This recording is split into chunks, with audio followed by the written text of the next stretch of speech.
Setelah menutup telepon dan turun ke ruang tamu, Andi Rewa mendapati Carla sudah selesai menyiapkan sarapan dan sedang meletakkannya di meja makan.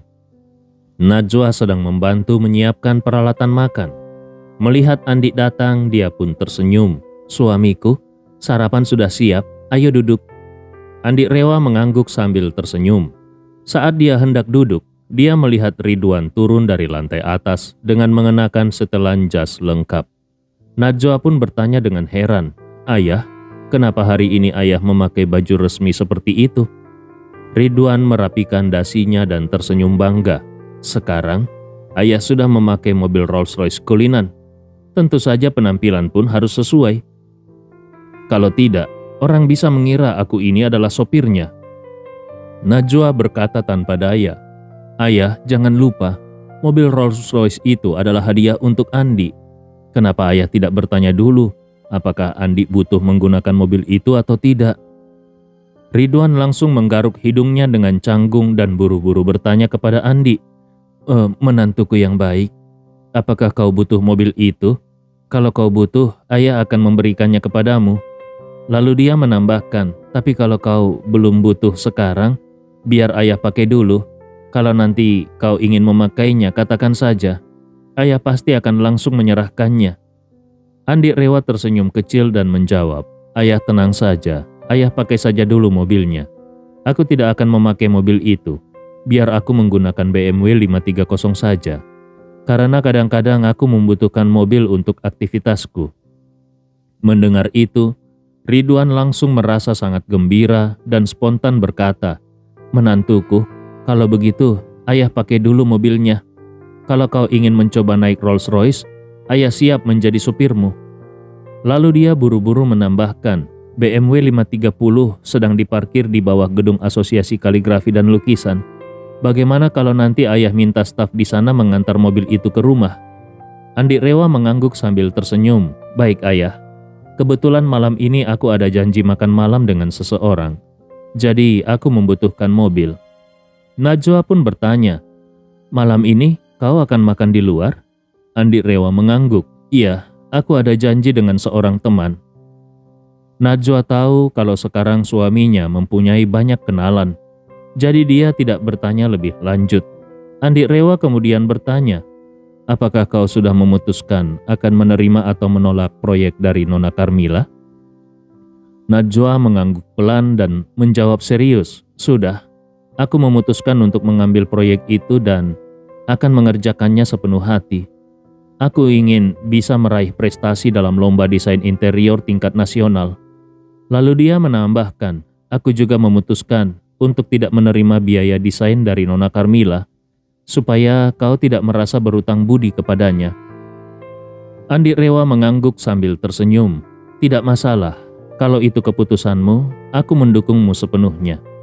Najwa berkata, "Hari ini aku berencana bertemu dengan Nona Sasa untuk mendiskusikan proyek ini. Kalau bisa, bagian biaya desain diubah menjadi anggaran dekorasi saja. Itu akan lebih bagus lagi." Andi Rewa tahu betul, istrinya memang sangat ingin meraih prestasi di bidang desain. Di dalam bidang ini, bukti keberhasilan adalah karya dan penghargaan. Namun, selama ini istrinya belum mendapatkan kesempatan untuk benar-benar menunjukkan kemampuannya. Kini kesempatan emas itu ada di depan mata. Tentu saja sangat sulit untuk ditolak. Saat ini Carla datang membawa panci sup ke meja makan dan bertanya dengan penasaran, "Najwa, tadi kau bilang tidak mau mengambil biaya desain?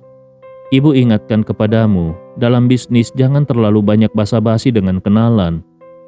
Ada saja orang yang meskipun sudah kau beri harga murah, tapi tetap merasa kau mengambil untung besar darinya. Jadi, siapapun yang datang, kau harus tetap mengambil untung sewajarnya, jangan kasih gratis."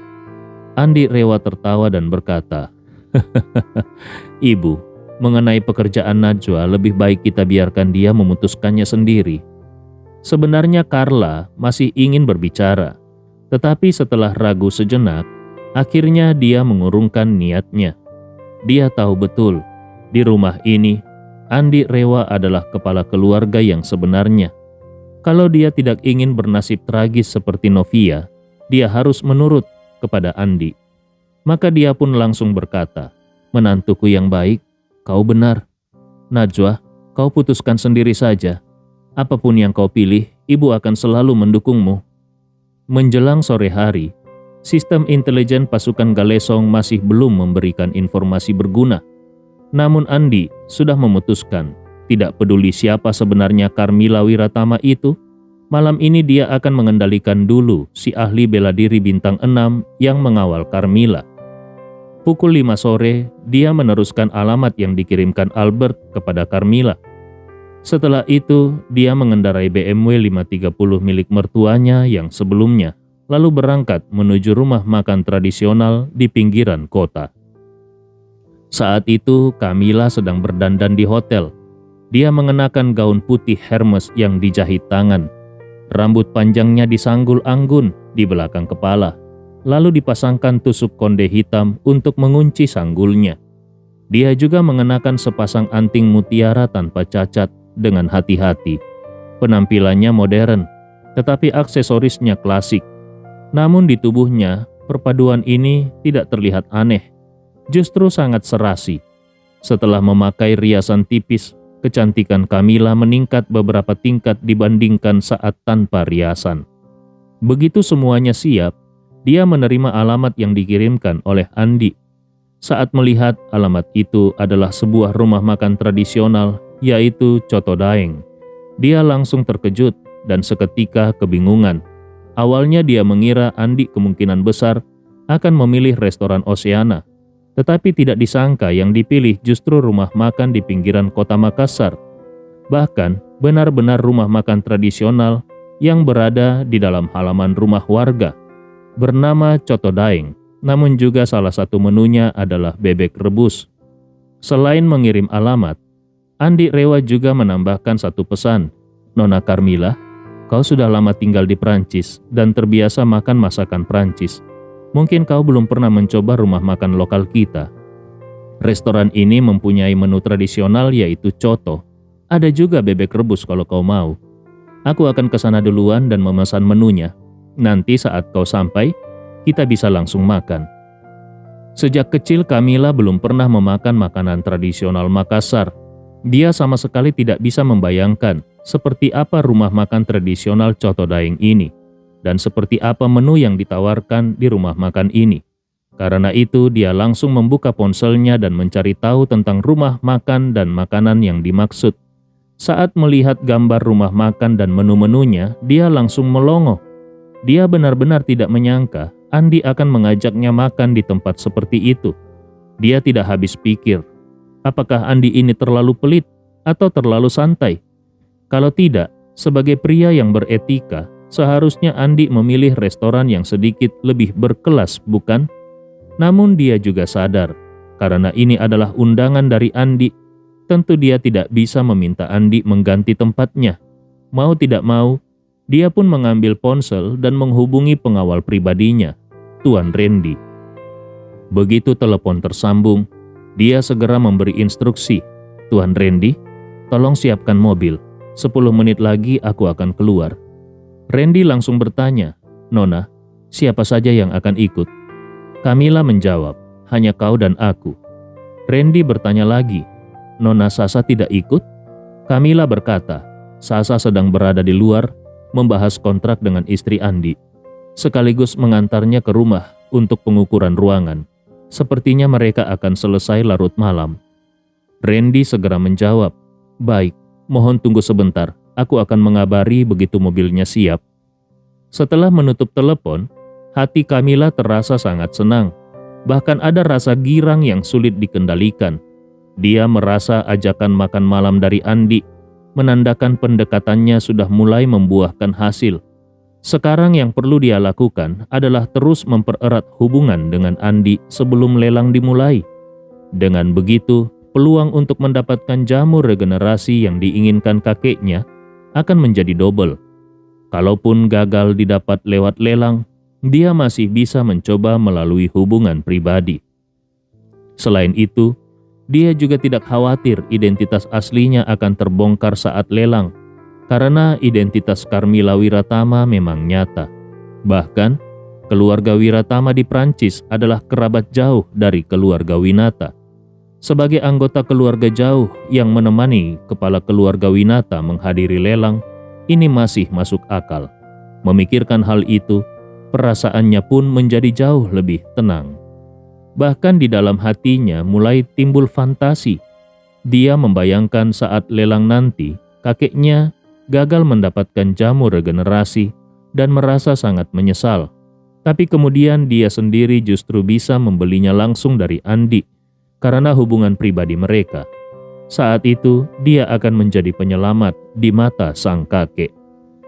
Meskipun Camilla merasa sedikit malu dan bersalah karena pemikiran seperti ini, tapi mengingat satu-satunya harapan keluarganya untuk bangkit adalah melalui kesempatan ini, maka rasa malu itu langsung lenyap. Dia sangat sadar, perebutan kekuasaan dalam keluarga Winata bagaikan perebutan tahta dalam kerajaan. Segala cara bisa dibenarkan demi mencapai tujuan. 5 menit kemudian, terdengar suara ketukan pintu. Suara Randy datang dari luar.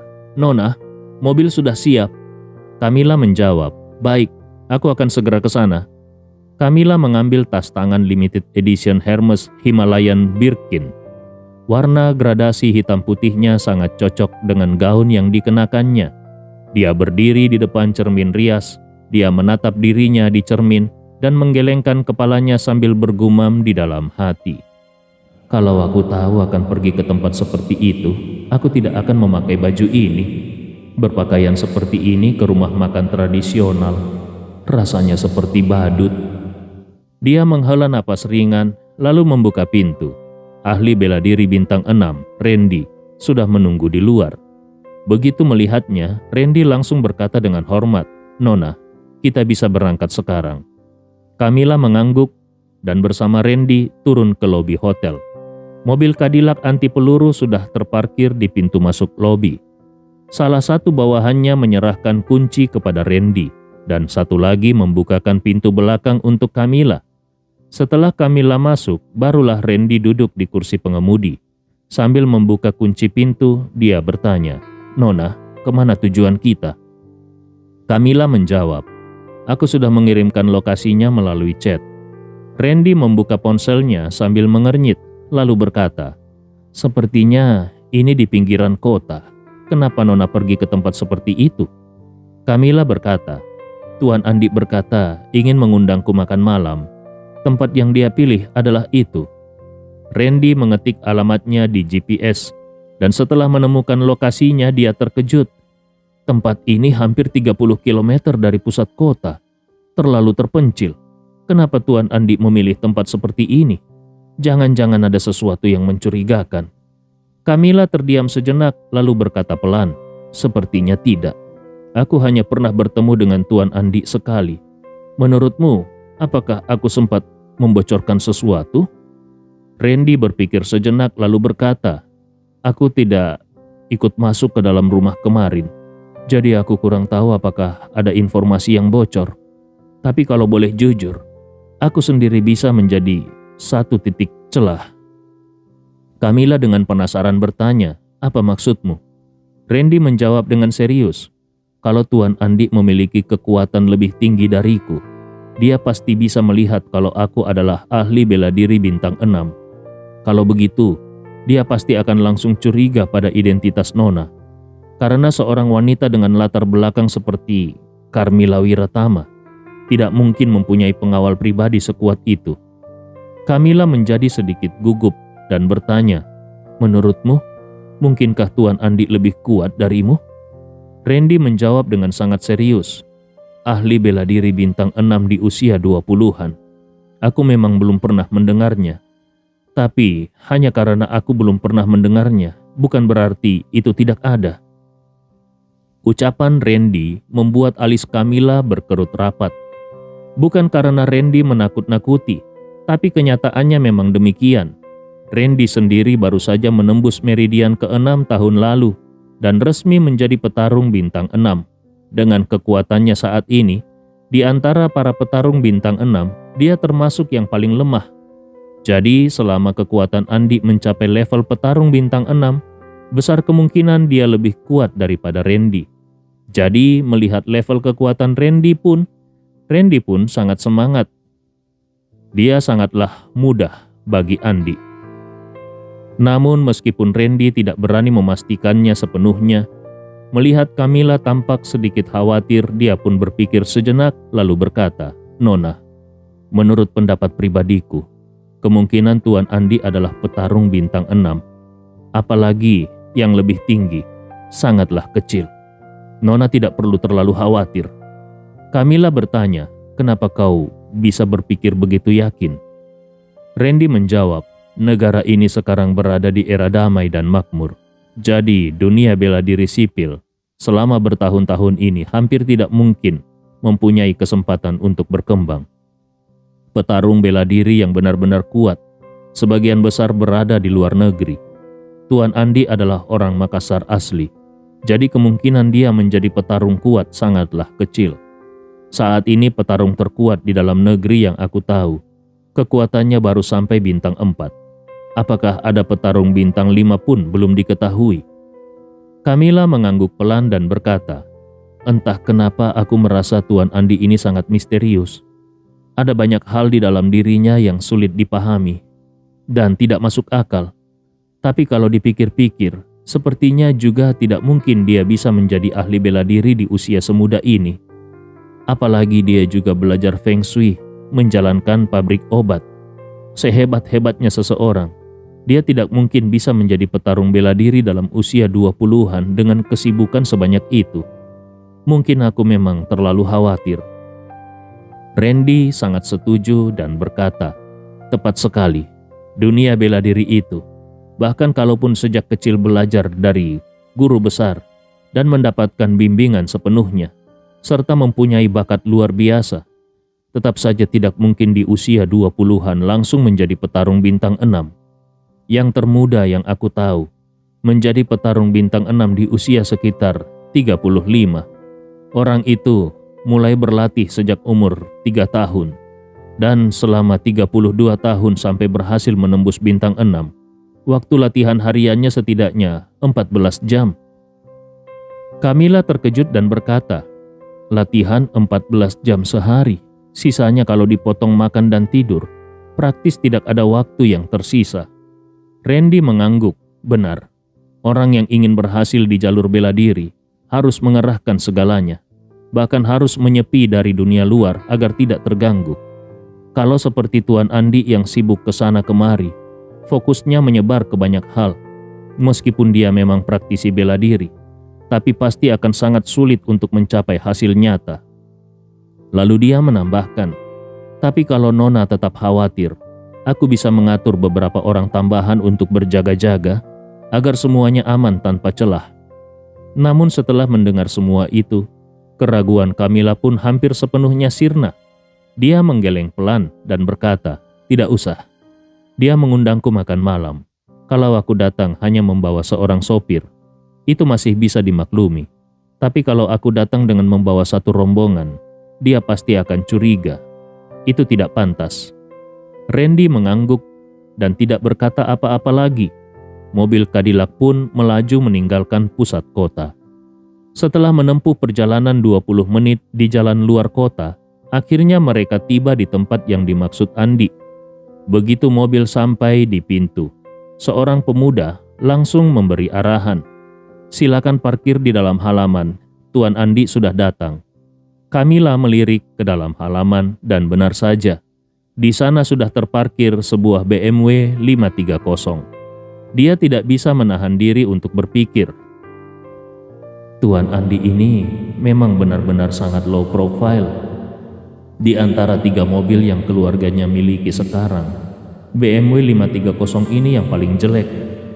Tapi justru mobil ini yang dia bawa sendiri. Randy sendiri tidak banyak berpikir. Dia langsung memarkirkan mobil ke dalam halaman berdampingan dengan mobil BMW milik Andi. Begitu turun dari mobil, Randy segera memeriksa lingkungan sekeliling rumah itu. Skala rumah itu sedang-sedang saja dengan halaman sekitar 100 meter persegi. Selain dapur, ada beberapa kamar yang diubah menjadi ruang makan. Namun, hanya satu ruang makan yang terlihat menyala. Randy, meskipun tidak mempunyai kemampuan spiritual, tapi sebagai petarung bintang 6, dia bisa memusatkan energi dan merasakan keberadaan orang-orang di sekitar dengan sangat akurat. Saat itu, selain pemuda di halaman yang mengarahkan mobil, di dapur ada 3 orang yang sedang sibuk bekerja, dan di ruang makan yang menyala hanya ada 1 orang. Kamar lainnya, ruangan lainnya kosong. Dia pun memperluas cakupan indranya, merasakan sekitar puluhan meter dari halaman dan tidak menemukan siapapun yang mencurigakan. Melihat dari irama dan kekuatan napas mereka, orang-orang di dalam semuanya hanyalah orang biasa, bahkan belum menyentuh ambang dunia bela diri.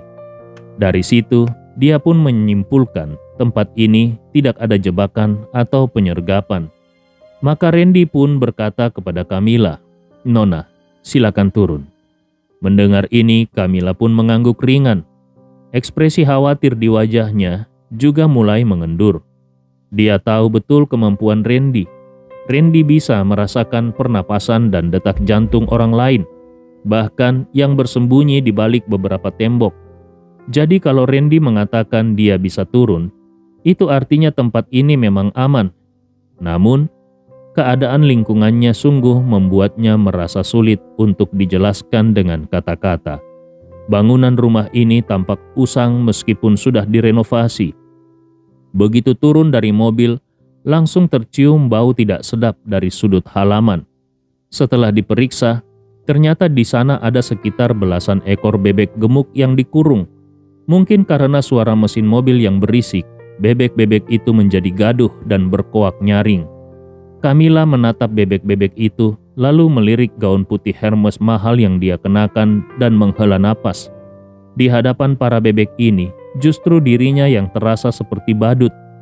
Di dalam hati dia mengeluh, "Di lingkungan seperti ini, bagaimana mungkin aku bisa menikmati makanannya nanti?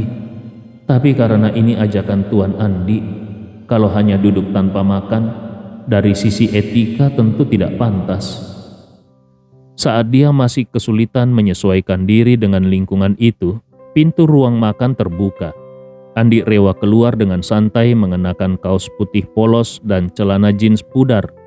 Melihat Camilla, dia tersenyum ramah dan berkata, "Wah, Nona Carmilla sudah datang, silakan masuk." Camilla melihat penampilan Andi yang sederhana dan casual. Untuk pertama kalinya dia merasa dirinya sendiri terlihat aneh. Pakaian Andi sangat sesuai dengan suasana tempat ini, dan ditambah dengan wajah tampannya serta senyum cerahnya, justru memberikan kesan yang sangat menyenangkan. Tapi dirinya sendiri, dengan gaun mewah dan dandanan elegan, malah terasa seperti overdressed. Tidak cocok dengan lingkungan dan membuatnya canggung sendiri. Andi Rewa sendiri tidak menyangka kalau Carmilla akan berpakaian seformal itu. Dia bahkan merasa seolah Camilla ini sedang menghadiri jamuan makan malam kelas atas dan spontan memuji, "Nona Carmilla kelihatan sangat cantik hari ini." Mendengar pujian itu, Camilla bukannya senang, tapi justru semakin merasa malu. Selama ini dia sangat percaya diri. Namun kali ini, untuk pertama kalinya dia merasa gugup dan tidak nyaman. Dengan sedikit canggung dia berkata, "Maaf Tuan Andi, sepertinya aku salah memilih pakaian hari ini dan membuatmu tertawa." Andi Rewa tersenyum, "Tidak sama sekali. Justru aku yang kurang mempertimbangkan saat memilih tempat ini.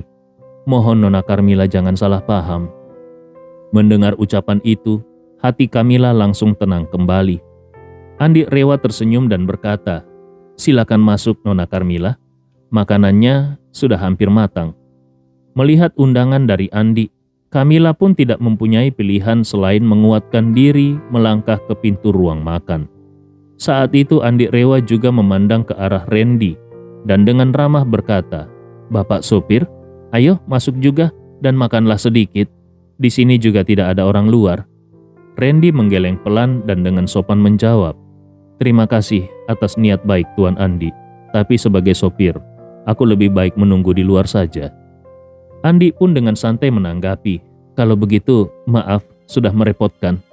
Randy cepat-cepat membalas, "Tuan Andi terlalu sopan." Andi Rewa tersenyum kecil, lalu masuk ke ruang makan bersama Camilla. Meskipun disebut ruang makan pribadi, tapi sebenarnya tempat itu hanyalah bangunan bata sederhana. Ukurannya tidak besar, interiornya juga cukup kosong. Hanya di dinding yang menghadap pintu terdapat tungku tanah persegi yang dibangun menempel dinding. Di bawah tungku itu, kayu bakar menyala dengan kobaran api yang kuat. Di atas tungku, sebuah panci besi besar mengepul hebat. Meskipun sudah ditutup dengan tungku kayu, uap air masih keluar dari celah-celahnya. Aroma daging yang kaya dan pedas memenuhi seisi ruangan. Entah kenapa, begitu mencium aroma gurih ini, mulut Camilla langsung mengeluarkan air liur tanpa bisa dikendalikan. Dia pun buru-buru mengambil sebotol kecil air mineral dan meneguknya sedikit untuk menutupi rasa malu. Di dalam hati dia bertanya-tanya, "Aroma daging ini sungguh menggoda, tapi apakah makanan dari tempat seperti ini benar-benar enak?" Sambil berpikir, Andi Rewa menunjuk ke salah satu kursi dan berkata, "Silakan duduk, Nona Carmilla. Aku juga tidak tahu apakah kau cocok dengan cita rasa makanan di sini. Awalnya aku ingin mencari restoran barat kelas atas, tapi katanya masakan Prancis itu rajanya masakan barat. Aku berpikir Nona Carmilla yang tumbuh di Prancis pasti akan merasa hambar dengan makanan barat di kota ini. Jadi aku putuskan untuk mengajakmu mencoba kuliner lokal. Semoga kau tidak keberatan. Kalau tidak cocok, kita masih sempat ke pusat kota untuk makan yang lain." Ucapan spontan Andi justru membuat hati Camilla sedikit tersentuh. Dia benar-benar menyangka Andi sudah memikirkan semuanya dengan matang. Padahal Andi hanya asal bicara. Dia bahkan tidak tahu restoran barat mana yang enak di kota ini. Apalagi sejak awal dia memang tidak berniat mengajak Camilla ke sana. Namun Camilla tidak menyadarinya dan dengan tersenyum lembut dia menjawab, "Tuan Andi terlalu sopan. Aku justru tertarik mencicipi makanan khas lokal yang belum pernah aku coba sebelumnya." Andi Rewa mengangguk dan tersenyum. Kebetulan, ini benar-benar khas lokal. Setelah itu dia membuka tutup panci besar. Uap panas langsung mengepul ke langit-langit. Ruangan disertai aroma daging yang semakin kuat menyeruak. Camilla pun melihat isi panci yang sedang bergolak itu. Melihat potongan daging di dalam panci membuatnya merasa kurang berselera. Namun begitu melihat potongan-potongan daging itu bergolak di dalam kuah pekat, dia malah merasa penasaran. Sebenarnya bagaimana rasa daging yang dimasak seperti ini? Melihat Camilla tampak bengong, Andi Rewa langsung menyendokkan sepotong daging ke dalam piring kecil di depannya, lalu berkata sambil tersenyum, "Aku khawatir wanita sepertimu akan menjaga citra saat makan. Jadi aku sengaja meminta koki memotong kecil-kecil. Coba cicipi dulu." Lalu Andi Rewa buru-buru menambahkan, "Oh iya, sendok ini belum dipakai, jadi kau tidak perlu khawatir." Camilla buru-buru menggeleng, "Tidak apa-apa, aku tidak keberatan." Di dalam hatinya dia merasa malu, tapi juga merasa diperhatikan. Camilla dengan hati-hati meniup potongan daging sebelum memasukkannya ke dalam mulut. Begitu daging masuk ke mulut, matanya langsung melebar. Aroma rempah dan rasa gurih menyebar ke seluruh mulut dan lidahnya. Cita rasa hasil rebusan api kayu yang khas ini benar-benar tidak pernah dia cicipi sebelumnya. Dia langsung terpana. Kemudian dia buru-buru mencoba potongan jeroannya. Rasa yang masuk ke mulutnya benar-benar mengubah pandangannya tentang jeroan sapi. Dia berpikir di dalam hati, kenapa jeroan sapi bisa menjadi seenak ini? Andi Rewa juga terkejut melihat betapa senangnya Camilla memakan semangkuk coto Makassar. Dia pun memanggil pemilik warung dan minta dibuatkan es pisang hijau. Siapa sangka makanan sederhana dari pisang itu malah kembali membuat Camilla terkesan. Sementara itu, Andi Rewa terus dengan hangat melayani dan menghidangkan makanan. Saat dia melirik waktu, jam sudah menunjukkan pukul 19.30 malam. Meski ruangan itu mempunyai tirai, tapi dari luar bisa terlihat kalau langit sudah benar-benar gelap. Andi Rewa merasa inilah saat terbaik untuk mulai bergerak terhadap si ahli bela diri bintang 6 yang ada di halaman. Dia berencana berpura-pura ke toilet, lalu keluar dan langsung menaklukkan Randy secepat mungkin, lalu menyuruh Albert datang dan membawa Randy pergi. Dia pun segera mengirim pesan kepada Albert dan menyuruhnya segera datang ke lokasi.